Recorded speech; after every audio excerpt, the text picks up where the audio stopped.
Bonjour à tous, c'est toujours le frère Zulu là dans les mystères, dans les révélations cachées de la parole de Loba. Je rends grâce à Dieu, le créateur du ciel, de la terre, de ce qu'il est grand, glorieux et redoutable. Je remercie ce Dieu parce qu'il est bon, parce qu'il est fidèle, parce qu'il est tout puissant et de ce qu'il est inexplicablement hors de toute réalité. Donc aujourd'hui, par sa permission, par sa grâce, par sa toute divine puissance, on va entrer dans la connaissance des Écritures à l'état pur.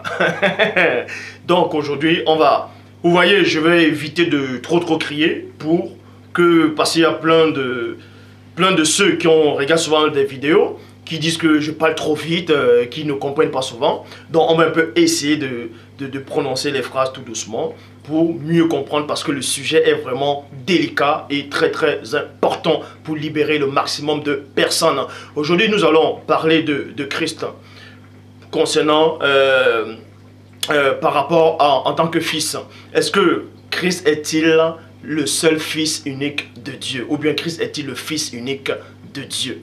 Remarquez ici que je suis pas en train de dire que est-ce que Christ est le fils de Dieu, mais Christ est-il le fils unique de Dieu?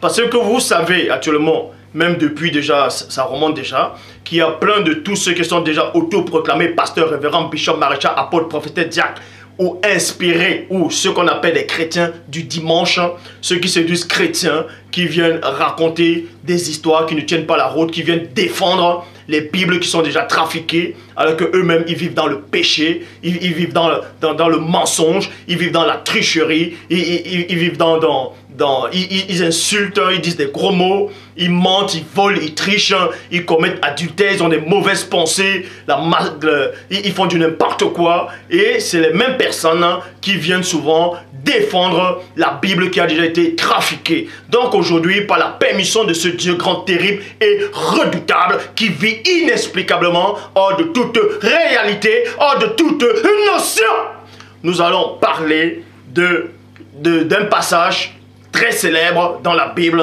On va citer un verset très important dans la Bible, ce verset qui a été trafiqué, et c'est une sorte de la christocentrisme. On a centré cette personne de Christ, en tout cas, quand je dis le Christ, pas ce Christ, en tout cas le vrai Christ que moi je connais.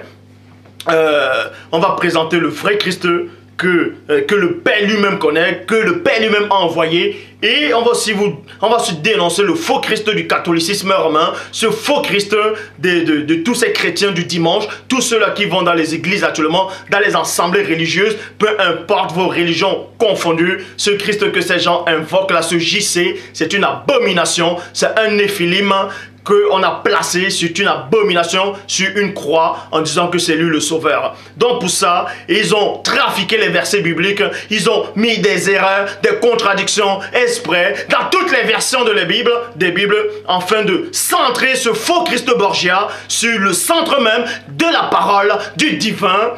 Et ensuite, dès qu'on va vous faire croire que ce faux Christ-là est le Fils unique de Dieu, et on vous dira maintenant, vu qu'il est fils unique de Dieu, il est en même temps Dieu. Et on vous montre maintenant cette image de ce néphilim là, qui est soi-disant sur cette croix, cette abomination. On vous dit, voilà votre sauveur. Donc, la délivrance du peuple va commencer, a déjà commencé. Et Satan a peur. Le royaume de Satan est en pleine ébullition. Ils ont peur. Car la délivrance, je m'adresse à toi, peuple de Dieu, ta délivrance a commencé. L'esclavage est fini. Quand les colons sont arrivés en Afrique, soit selon leur histoire, selon le 1er siècle, ils ont rapporté l'évangile, ils ont apporté la Bible. Ils ont mis vos parents en esclavage. Ils vous ont fait accepter, à croire, on vous ont fait croire que ce Christ-là, qui est sur la croix, ce néphilim-là, aux yeux bleus, que c'est lui le sauveur. Mensonge. On vous a trompé. Vous avez régné le Dieu véritable. Vous avez régné Loba. Et maintenant, plein de gens me disent, mais c'est qui Loba? Loba, ça veut dire quoi? Loba, ça veut dire Dieu en peuple, c'est-à-dire en langue bantou, chez les Sawa, chez les Douala. Et d'autres gens aussi, les Congolais vont dire, oui, mais Loba aussi, ça veut dire en lingala la parole. Mais vous ne devez pas ignorer que la langue Sawa est arrivée bien longtemps avant le lingala. Donc, c'est la vraie parole, c'est-à-dire Loba, c'est Dieu. Ce n'est pas parole. Ce n'est pas parole. C'est Dieu. Point barre. Donc ici, On va parler de... le Christ est-il le Fils unique de Dieu ou bien le seul Fils unique de Dieu? On va corriger des versets, on va corriger quelques passages bibliques.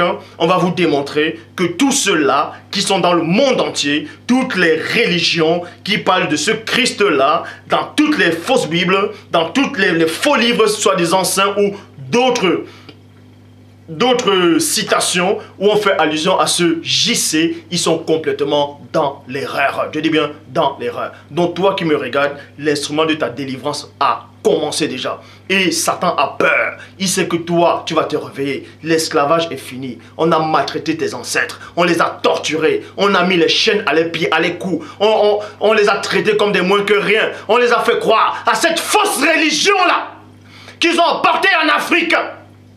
On vous a dit que vous adorez des démons. Voici accepter ce JC. C'est lui le sauveur de l'humanité. Mensonge! Je vais vous présenter moi le vrai Christ. Pas ce Bargia. Donc, premièrement, on va d'abord corriger le passage le plus célèbre de la Bible. La christocentrisme. Le grand mensonge de l'histoire biblique, c'est quoi? C'est dans Jean 3,16. Où il est dit que Dieu a tant aimé le monde qu'il a donné son Fils unique, soi-disant, afin que quiconque croit en lui ne périsse point, mais qui ait la vie éternelle. Donc vous dit ici là, que Dieu a un seul Fils engendré unique.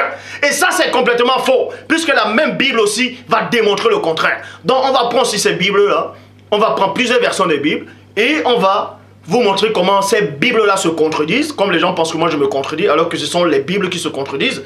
Donc, dans Jean 3,16, vous pouvez vérifier, dans Jean 3,16, il est dit que Dieu a tant aimé le monde qu'il a donné son Fils unique afin que quiconque croit en lui ne périsse point mais qui ait la vie éternelle. Tandis que dans la traduction King James française, il est dit quoi?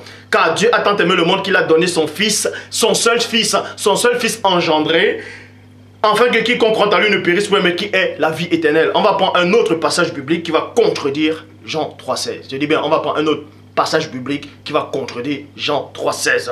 On va aller dans Hébreux chapitre 12, verset 22, dans la Bible Parole de Vie, il est dit ceci: vous vous êtes rapprochés. Quand on dit vous, on s'adresse aux saints, on s'adresse aux croyants qui ont cru à la véritable parole de Dieu, à ceux qui sont déjà sauvés. Donc, vous vous êtes rapprochés de la montagne de Sion, de la ville du Dieu vivant. Point. C'est la Jérusalem, le ciel où des millions d'anges sont en fête. Verset 23. Je vais aller dans le verset 23, dans la Bible en français courant, qui dit ceci: vous vous êtes rapprochés, vous vous êtes approchés d'une assemblée, en fait, virgule, celle des fils premiers-nés, de Dieu. Donc vous apprenez ici que Christ n'est pas le seul Fils de Dieu. Il y a plusieurs qui ont engendrés. Avant la création de l'univers, avant la création de ce monde physique, il y avait déjà les fils de Dieu qui ont été engendrés. Mais Christ n'est pas le Fils unique, il est le Fils aîné. Mais Hébreu le dit ici, dans Hébreu chapitre 12, au verset 23, Bible en français courant: vous vous êtes approchés d'une assemblée en fait, virgule, celle des fils premiers-nés de Dieu, virgule, dont les noms sont inscrits dans les cieux. Point. Vous vous êtes rapprochés de Dieu, le juge de tous les humains, et des esprits et des justes parvenus à la perfection. Vous voyez? Donc, quand on finit là, je vais prendre un autre passage pour vous montrer à quel point ces gens sont ignorants. Parce que Christ lui-même a donné un passage par rapport au fils prodigue. Le fils prodigue, dans la parabole de Christ, il y avait un père, un homme qui avait deux fils. Et dans la parabole de Christ, cet homme-là représentait Dieu. Quoique Dieu n'est point un homme. Parce qu'il est dit dans Nombre 23, 19 que Dieu n'est point homme pour mentir, ni fils d'homme pour se repentir. Mais c'était une parabole, c'était une comparaison. Donc dans la parabole de l'enfant prodigue, du fils prodigue, ce père-là, cet homme-là, avait deux fils. Donc d'ici là, Christ vous montre de sa propre vous dans la parabole en disant qu'il n'est pas le seul fils de Dieu. Il y a plusieurs. Puisque là, ici, là, dans la parabole de Christ, dans le fils prodigue, dans Luc chapitre 15 au verset 1, Bible seconde verset, il dit quoi? Parabole du fils perdu et de son frère. Il dit encore deux points. Un homme avait deux fils. Donc dans la parabole du Christ, cet homme-là représentait Dieu. C'était une représentation symbolique. Et les deux fils représentaient les fils spirituels. Donc pour montrer que Christ n'est pas le seul fils unique de Dieu. Donc, si on accepte maintenant que la Bible tout entière est la parole de Dieu et qu'il n'y a pas... Nous savons, si la Bible est la parole de Dieu, il n'y aurait pas d'erreur là-dedans. Il n'y aurait même pas de contradictions. Pour tous ces chrétiens du dimanche qui viennent se lever pour vouloir essayer de dire des choses qu'eux-mêmes ne comprennent pas, qui vivent dans le péché, dans le mensonge, dans l'adultère, dans la fornication, qu'ils insultent, ils ont la rancœur, ils sont orgueilleux constamment, ils insultent tous les jours, des mauvaises pensées. Si ils acceptent que la Bible est la parole de Dieu, acceptez donc tout ce que la Bible dit. Maintenant, on va aussi maintenant accepter tout ce que la Bible dit. Et vous allez voir que cette Bible-là, elle se contredit. Job, chapitre 1, verset 6. Dans Job, chapitre 1. Maintenant, vous pouvez maintenant penser que je me contredis parce que moi, j'avais déjà contredit ce passage-là dans Job 1, 6 et dans Genèse 6, 2. En parlant de ces fils-là, qui étaient réellement ces fils-là. Bon, bref. Mais ici, on va corriger l'ignorance de ces chrétiens du dimanche.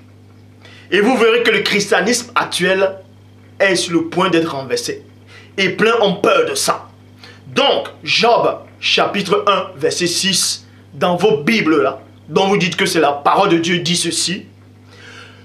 Le jour où les fils,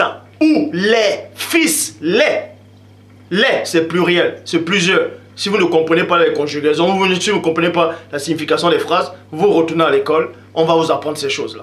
Parce que Dieu seul a créé les mots des langages dans Genèse 11, 7. Donc quand on dit ici, là, dans Job, chapitre 1, au verset 6, le jour où les fils, et non le fils unique de Dieu, mais les fils de Dieu se rendaient à l'audience du Seigneur, Satan l'adversaire, lui aussi vint parmi eux. Point.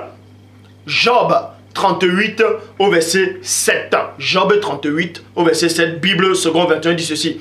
Alors, là c'était pendant la création du monde. Les humains n'existaient pas encore.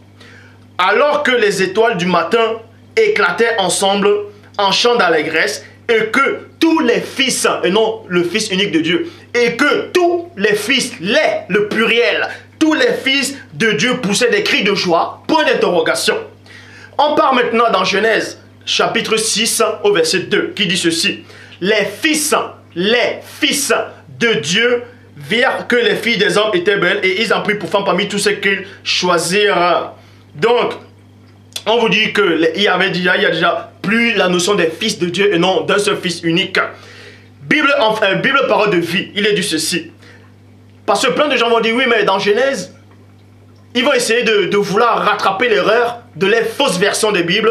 Ils vont vouloir rattraper l'erreur de soi-disant, de cette fausse parole qui disent que c'est la parole de Dieu, où les hommes ont trafiqué l'histoire, ils ont trafiqué la parole, ils ont dit que la Bible est la parole de Dieu. La Bible n'est pas la parole de Dieu. Mais, il y a néanmoins la parole de Dieu tant où on parle néanmoins de la parole de Dieu dans la Bible.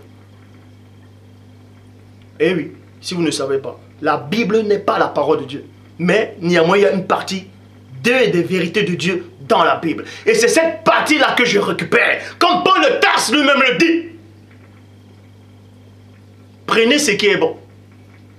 Et je prends cela et je fais les enseignements avec. Donc toi qui es dans l'ignorance complète, toi qui ne comprends pas, toi qui n'as même pas de chromosomes, quand tu dis, mais Zouloula, il dit que la Bible n'est pas la parole de Dieu. Mais pourquoi il se base encore sur la même Bible pour faire ses enseignements? Mais comprends une bonne fois pour toutes, si tu n'as pas de chromosomes, que je dis encore, je répète. Et si tu ne comprends pas mon langage, je ne sais pas comment on va faire pour toi. La Bible n'est pas la parole de Dieu. Mais il y a néanmoins une partie de la parole de Dieu dans la Bible. Et je prends cette partie-là pour faire mes enseignements, parce que le Père a voulu que ce soit ainsi. Donc, dans la Bible Parole de vie, il dit quoi? Parce que plein de gens vont dire que non, les habitants, les fils de Dieu, dans Genèse 6, 2, c'était les fils de Seth. C'était toujours des humains, mais qui marchaient avec Dieu. On les appelait les fils de Dieu. Ils ont couché avec les femmes, les enfants, la progéniture de Caïn. Or, dans la Bible Parole de vie, il est dit quoi? Les habitants du ciel voient que les filles, que ces filles sont belles et ils ont choisi les femmes parmi elles. Point. Les habitants du ciel. Le ciel, c'est où? Ce n'est pas sur la terre.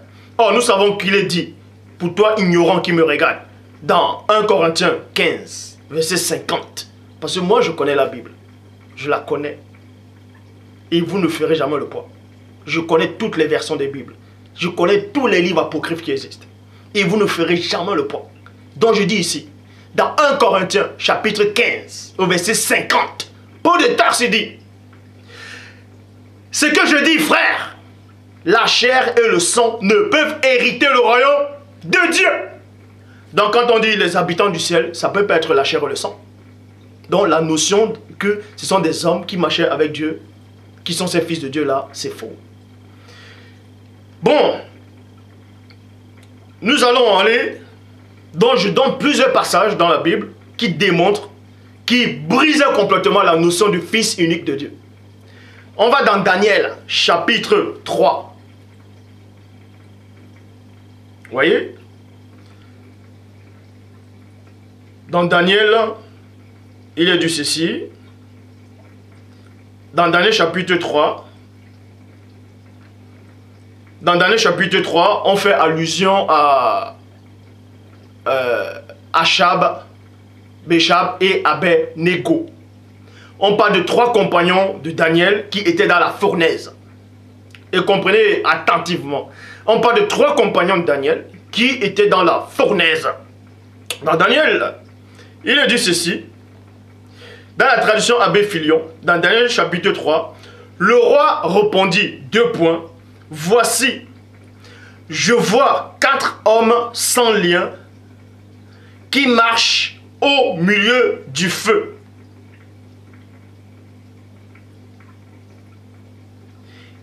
Et ils n'en ont aucune lésion. Et l'aspect du 4e est semblable à celui d'un fils de Dieu. Quand on dit d'un fils, ça dit qu'il y a plusieurs. Donc la théorie sur Jean 3,16 n'a plus lieu d'être. Tradition David Martin. Et la forme du 4e est semblable à un fils de Dieu. Tradition Dieu Nonson Darby. L'aspect du 4e est semblable à un fils de Dieu. Donc vous comprenez ici que Christ n'est pas le fils unique de Dieu, mais il est le fils premier-né. Et il existe plusieurs fils de Dieu. Donc pour tous ceux qui vont encore accepter la notion de Jean 3,16, c'est Satan qui vous a dupé. Le catholicisme vous a dupé. Donc je m'adresse à tous les noirs, premièrement, qui savaient que Dieu m'a véritablement envoyé. Ne vous laissez plus prendre au piège par des copies-collées de ces embryons charnels. Parce que je ne dirais pas embryon spirituel, parce que le mot spirituel apparaît. Mais embryon charnel. Eux-mêmes, ils n'ont pas de chromosomes. L'esclavage est fini. Si vous ne connaissez pas l'histoire, on va parler avec les mots. L'Européen est venu en Afrique, selon leur histoire, au 1er siècle. Si tu ne connais pas l'histoire, toi, le noir qui est assis, je t'informe, selon l'histoire humaine, écrite chez les humains, les colons, les navigateurs, ainsi de suite, sont arrivés en Afrique au 1er siècle. Ils ont colonisé les gens. Ils ont apporté cette Bible-là. Mais pose-toi la question. Avant le 1er siècle, l'homme noir croyait en qui? Il ne croyait pas en Dieu. Tu penses qu'il ne connaissait pas qui était Dieu? Donc, ils vous ont apporté cette Bible. Ils vous ont dit que vos ancêtres adoraient des démons. Que vos ancêtres étaient des singes, des bonobos, des chimpanzés. Vous avez accepté. On a forcé les ancêtres. On les a torturés. On les a mis dans les cages. On les a traités comme des moins que rien. On les a mis dans les navires. On les a envoyés travailler sur le soleil, les cannes à sucre, sur le coton, pour trier les cotons. On les a déportés. On les a méprisés. On les a enlevé la dignité. On vous a enlevé votre spiritualité. On vous a fait accepter cette abomination que le Néphilim a inventée, a élevé sur la croix, en vous disant que c'est le Sauveur, qu'il est le Fils unique de Dieu. Et vous avez accepté, parce que vous n'avez plus de chromosomes. Vous acceptez cette abomination. On vous dit que c'est votre Sauveur. Et dès que Dieu envoie quelqu'un, l'un de votre frère, quelqu'un qui vient de votre patrie, pour vous dire que cette abomination, Dieu déteste ça, vous dites que ça n'a aucune importance, peu importe la couleur. Parce que Satan vous a dupé. L'instrument de ta délivrance est là. Peuple de Dieu, réveille-toi. Peu importe ta couleur, maintenant, tous ceux qui acceptent cette parole, tous ceux qui acceptent la justice du Père, sauront et savent que je suis de Dieu. Je n'ai pas besoin de me glorifier ou bien de me justifier. Celui qui me justifie, c'est celui qui m'a envoyé. Mais je parle ainsi pour ceux qui sont encore ignorants, pour ceux qui n'ont même pas la foi. Ils écoutent un message, ils disent « Ah, merci ». Ils écoutent le contraire. Ils sont là, ils doutent, ils se mettent à trembler. Ce sont des hommes irrésolus. Donc tu peux vérifier ta Bible dès maintenant. Tu peux vérifier ta Bible et tu n'auras plus d'excuses. Parce qu'on vous dit ici dans Jean 3,16 que Dieu a envoyé soi-disant son Fils unique. Mais il y a plein de versions, plein de passages qui contredisent la notion du Fils unique. Christ n'est pas le Fils unique. Il est le Fils premier-né. Et il y a plusieurs fils de Dieu. Que cela vous plaise ou pas, c'est ainsi. Et ce n'est pas JC. Il ne vous sauvera pas. Ce JC qui est dans les églises, je répète, tous ceux qui se disent chrétiens dans le monde entier, qui vont célébrer cette abomination, qui vont se prosterner devant cet homme-là, ce Néphilim-là, Dieu ne vous connaît pas. Et je dis encore, aucun homme dans cette réalité n'a le Saint-Esprit. Que cela vous choque ou pas, c'est ainsi. Aucun de vous n'a le Saint-Esprit de Dieu. Aucun de vous n'a le Saint-Esprit. Je sais de quoi je parle. Je dis bien, sur la terre, vous allez me dire, mais les milliards de personnes sur la terre, mais qu'est-ce que je raconte? Je sais de quoi je parle. Jean 3,11. Nous disons ce que nous savons et on rend témoignage de ce qu'on a vu. Personne de tous ceux qui se disent chrétiens ou autres croyants n'ont le Saint-Esprit. Donc, certains vous diront que nous sommes une secte et qu'on est des racistes. Dites-leur que dans le groupe, il y a des blancs, il y a des chinois, il y a des métis, il y a même des arabes. Dans le groupe, on accepte tout le monde, en tout cas, tous ceux qui acceptent la parole du Dieu véritable. On accepte. Ils sont dans la confusion parce qu'ils ont peur. Le système actuel religieux du christianisme qu'on vous présente actuel est en train d'être écrasé. Et tant que je suis là, votre faux Dieu, il tremble. C'est pour ça qu'il envoie ces petits pantins pour venir faire des distractions. Donc toi qui sais que le Père m'a véritablement envoyé, n'aie pas peur. Je dis bien, regarde mon visage. Est-ce que tu vois le doute dans mon visage? Non. Est-ce que tu vois l'incrédulité sur mon visage? Est-ce que tu vois la peur sur mon visage? Tu vois quoi sur mon visage? La foi, l'assurance, la vérité. N'aie pas peur. Ce Christ-là, que le catholicisme a ramené en Afrique, que vos ancêtres ont accepté par force.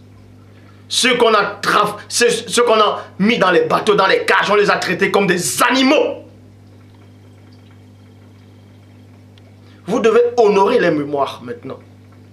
À renoncer ces faux dieux-là de l'Europe. Ces faux dieux que le Père lui-même déteste. Vous devez renoncer à ces abominations. Je le répète, Christ a été noir. Il est noir. Vous allez me dire, mais comment je dis que Christ est noir? Je dis encore, même les anges sont noirs. Vous pouvez copier ce passage, trafiquer avec d'autres vidéos. Ça n'a aucune importance. Ça ne changera rien dans le grand ordre des choses. Les anges sont noirs. Vous allez me dire, mais comment se fait-il que les anges sont noirs alors qu'ils sont des êtres de lumière? Je vais vous expliquer ces choses si vous ne comprenez pas. À chaque fois qu'un ange descend sur la terre, ou bien quand, en tout cas les vrais anges de Dieu, quand ils apparaissent, ils ont les traits africains. Ils ont les traits noirs africains. C'est en cela où on dit les anges sont noirs. Ça ne veut pas dire qu'ils ont la couleur de cette peau-là. Ils ont les traits. Parce que la spiritualité, c'est une question de race. Si vous ne comprenez pas le mystère des Écritures. Vous voulez la guerre, soit vous l'aurez. La prochaine vidéo, sachez que là, cette vidéo-ci, c'est juste un petit échantillon. La prochaine vidéo, on va corriger les Bibles. Je vous donne déjà la vidéo que je ferai plus tard, bientôt. Les erreurs et les contradictions dans la Bible. Et je dis, le christianisme actuel qu'on vous a présenté va connaître sa déchéance. Moi, je connais le vrai Christ. Je connais le vrai premier-né. Parce que si le vrai Christ était réellement en vous, comme l'Écriture, en tout cas, c'est un passage qui était bien traduit, où il y a cette vérité. Celui qui est en Christ est une nouvelle créature. Si dont le Fils vous a franchi, vous serez réellement libre. Posez-vous la question, que si vous croyez, soi-disant, en ce vrai Christ, pourquoi vous mentez encore? Pourquoi vous vivez encore dans la fraude? Pourquoi vous forniquez encore? Pourquoi vous commettez encore adultère? Pourquoi vous trichez? Pourquoi vous insultez? Pourquoi vous avez la rancœur? Posez-vous la question. Qui est ce Christ-là? Vous insultez qui là? Dieu? Faites attention. Vous voyez des gens qui n'ont même pas de chromosomes viennent faire des vidéos alors qu'ils ne vivent même pas la vie de sainteté. Ils ne connaissent même pas Dieu. Ils vont prier un homme qu'on a inventé en disant que c'est le Fils unique de Dieu. Depuis quand Dieu a un Fils unique, il a plusieurs. Il y a plein de passages qu'il affirme, en tout cas, plein de vos Bibles qui l'affirment. Vos versions l'expliquent. Il y a plusieurs fils de Dieu. Peuple de Dieu, partout où tu te trouves actuellement, n'aie pas peur. N'aie pas peur de la mort. L'époque que vous vivez actuellement, ce que vous vivez là, vous n'avez jamais vu ça nulle part ailleurs. Vous n'avez jamais vu ça nulle part ailleurs. Donc n'aie plus peur. N'écoute pas ce que les gens racontent. Loba existe. Et Loba, c'est Dieu. Quand vous dites qu'en lingala, ça veut dire la parole, dites-leur que quand le peuple Sawa disait déjà Loba, le Congolais n'existait pas encore. En tout cas, cette langue, le lingala n'existait pas encore. Donc, Loba, ça veut dire Dieu. C'était déjà là avant, en premier. On le prononçait déjà. Donc, plus tard, dans une autre langue qui est venue après, la langue Sawa, où on dit que Loba, ça veut dire Dieu, c'est les problèmes. Donc, ne te pose plus la question, Loba, ça veut dire quoi? Loba, ça veut dire Dieu. Loba, c'est Dieu. Donc, n'aie plus peur. Et là, je suis dans le deuxième livre. Dans le deuxième livre, on parle de la véritable histoire d'Abel et Caïn. Qui c'est qui a réellement poussé Abel à faire le sacrifice? Et pourquoi on a réellement détesté le sacrifice de Caïn? Pourquoi on a réellement refusé le sacrifice de Caïn? Pourquoi? Quelle est l'entité qui les a poussés à faire les sacrifices? Donc, dans le deuxième volume, on parle de l'histoire non seulement de Yumé, la mère nourricière, c'est-à-dire la maman du premier-né, du Christ Koumane Moula. On parle de l'histoire de Jacob, on donnera aussi son vrai nom, en tout cas la vraie histoire de Jacob. On donne les noms des 12 patriarches les fils de Jacob, les vrais noms. Et dans le deuxième livre, on démontre réellement le secret qui se passe dans le gouvernement, dans les sociétés secrètes, dans le royaume de Satan, les entités qui contrôlent les continents, en tout cas les anges déchus qui ont la fonction sur les continents, d'autres dans les pays, d'autres dans les villes, ainsi de suite. Vous allez voir que le gouvernement mondial actuel, c'est une copie conforme du monde occulte. Donc, toi qui me regardes, n'aie pas peur. Continue à prier, continue à suivre les messages. Peu importe les vidéos qui circulent sur Internet, n'aie pas peur. L'instrument de ta délivrance, elle est là.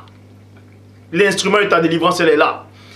Dis-toi que si on a fait ça au premier-né, le fils aîné, Christ, en tout cas le vrai Christ, Koumane Moula,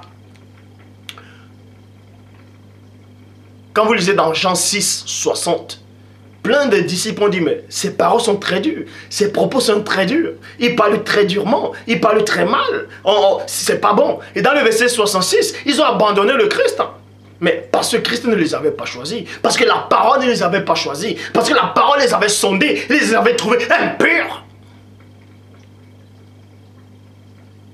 Donc à chaque fois, toi, premièrement le noir, quand tu vois l'image de ce faux Christ blanc là, quand tu vois tes frères noirs qui n'ont plus de chromosomes, quand ils vont prier dans d'autres religions, quand ils vont prier dans les églises, dans les temples, souviens-toi de tes ancêtres. Que ceux qui prient là maintenant, ils sont en train de salir la mémoire de vos ancêtres. Parce qu'on a caché l'histoire. On vous a trompé. Le véritable peuple de Dieu, c'est les Noirs. Ce n'est pas ceux, soi-disant, qui sont en Palestine. Ce sont des Néphilim. Et on connaît les origines, on connaît leur histoire. Et en temps et ensuite, tous ceux qui acceptent la véritable parole. Parce qu'il y a plein de Noirs aussi qui m'écrivent, qui disent, mais Zulu, là, tu racontes quoi? L'homme blanc ne sera jamais sauvé, même s'il accepte tes paroles. Mais c'est écrit où ça? Vous allez me dire qu'Édom, c'est l'ancêtre des Blancs. J'ai démontré, j'ai fait la vidéo sur Édom. Que tu sois blanc, jaune, peu importe ta couleur, si tu acceptes le message, tu deviens fils de Dieu. Tu fais partie du peuple de Dieu. C'est comme ça. Donc arrêtez de barliven en disant qu'il n'y aura que les Noirs qui seront sauvés. Vous voyez des sites comme si c'est Bantou hébreu, ils vous disent que c'est le Noir qui va être sauvé. C'est un mensonge. Parce que Dieu aime la justice. Peu importe ta couleur, si tu l'acceptes, tu es sauvé. Point barre. Et c'est ce Dieu-là qui m'envoie. C'est ce Dieu-là qui m'envoie. Donc n'aie pas peur. N'aie plus peur. Tu es sur le bon chemin. Tu es sur la bonne maison. Tu es dans la bonne maison. N'aie pas peur que tu vas rendre compte plus tard à les faux dieux. Car les faux dieux sont en train d'être écrasés.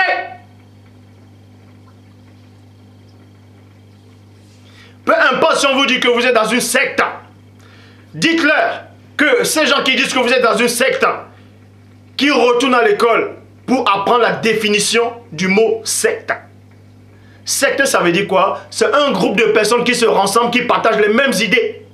C'est ça la définition de secte. Vous voyez? Les gens viennent vous dire que vous êtes dans une secte sans toutefois eux-mêmes savoir la signification de secte. Parce qu'eux-mêmes, ils n'ont même pas de chromosomes. Donc, je vous salue à tous les frères qui sont partout dans le monde. Je sais que plein d'entre vous vivent des moments difficiles et plein aussi veulent entrer en contact avec moi, qui ne savent pas comment entrer en contact. Et d'autres veulent parler face à face. Sachez que le Père vous aime. Et le premier-né vous aime. Le premier-né existe réellement. Je dis encore, le Christ biblique, ça je l'ai toujours dit, et je le dirai encore, le Christ biblique est le vrai Christ. Mais le Christ qu'on nous présente dans les églises, dans les médias, l'image qu'on montre de Christ, ce n'est pas le Christ. Et le nom qu'on donne à ce Christ de la Bible là, c'est un faux nom. Donc dans la prochaine vidéo, je vais encore redémontrer ça. Que son vrai nom n'est pas JC. Et certains vont dire, ouais mais la traduction dit Yoshua. Mais Yoshua écrit un Y. Mais depuis quand, dans l'alphabet soi-disant hébraïque, le mot Y apparaît? Ils vont dire Yahvé, n'importe quoi. La seule Bible, en tout cas, qui traduit mieux on va dire ce Yoshua là, c'est dans la Bible Shoraki. Et la traduction de Yoshua dans la Bible Shoraki n'a rien à voir avec le Yoshua que vous écrivez avec Y là. Ça n'a rien à voir. Ça commence par I et non Y. Donc, ça prouve encore votre manque d'ignorance encore. Donc, je m'adresse à tous ces papas, à tous ces mamans, à tous ces frères, à tous ces petits frères, à tous ces petites sœurs. N'ayez pas peur. N'ayez pas peur. Dieu a créé le monde pour vous. C'est pour cet instant que vous avez été créé. Ne donnez plus la force, ne donnez plus votre énergie aux faux dieux. Retournez chez le Dieu de vos ancêtres. C'est lui qui va vous donner le salut. C'est lui qui va vous sauver par sa parole. N'ayez pas peur. Et tous les frères et sœurs qui sont au Canada, je vous fais un petit coucou. Tenez bon. Je vous admire. En tout cas, tous ces frères qui sont au Canada et sœurs qui acceptent le message. Tenez bon, je vous admire beaucoup. Je vous admire beaucoup. Parce que la dernière fois, on a parlé sur Skype. Je crois de 21h jusqu'à 5h du matin. C'était un vrai plaisir pour moi aussi. J'étais vraiment content parce que vous aimez vraiment le Père. Fuyez. Le conseil que je peux vous donner, ne faites pas comme ces chrétiens du dimanche ou bien ces autres croyants qui parlent tout le temps Dieu, Dieu, Dieu, mais ils sont là, ils mentent. Ils fument, ils trichent, ils volent, ils couchent à gauche, à droite. Ils disent des gros mots. Ils vivent dans le désordre et ils se mettent à parler de Dieu. Apprenez à vivre la sainteté, la sanctification, je dis. Sans la sanctification, personne ne verra le Seigneur. La sainteté. Soyez saints, car Dieu est saint. Apprenez à vivre la sainteté. Apprenez à ne pas mentir. À ne pas tricher, à ne pas voler, à ne pas insulter. Les mauvaises pensées, il faut bannir cela. Si vous voulez recevoir le Saint-Esprit, apprenez à bannir tout ce que les faux chrétiens du dimanche font. Tous ceux qui parlent sur Internet, ils veulent parler de Dieu, et pourtant c'est des menteurs. C'est des ignorants. Ne les imitez pas, ne les écoutez même plus. Vivez la sainteté, la crainte de Dieu. Seule la crainte de Dieu. Priez beaucoup. Il faut beaucoup prier. L'adoration est réservée. Je dis bien, l'adoration n'est réservée qu'à Dieu seul. Je dis bien, à Dieu seul. Donc, dans la prochaine vidéo, le guerrier redoutable que vous avez connu au début, il est de retour. Le christianisme actuel, il va être brisé.